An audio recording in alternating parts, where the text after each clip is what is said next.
మనమైతే ఇంత మంచిగా రాఖీ పండుగ జరుపుకున్నాం కదా.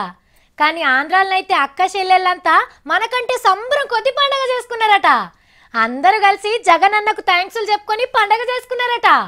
అన్నదమ్ములందరినీ ఇళ్లలోనే ఉండేటట్టు చేసి ఎటూ పోకుండా చేసినందుకు జగనన్న కనబడితే రాఖీ కడదామని తిరిగిండ్రట.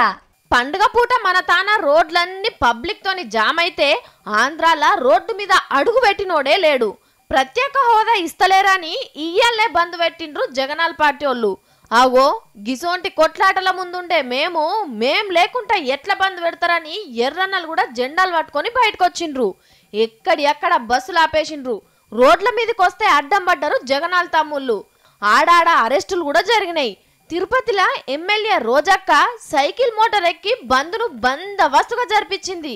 పండుగ పూట మేము ఒప్పుకోమని బయటికి రాలేదు చెయ్యి గుర్తు సార్లు.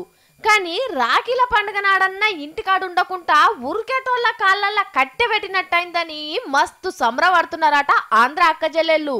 అందుకే బంద్ పెట్టిన జగనన్నకు థ్యాంక్స్ చెప్తున్నారట.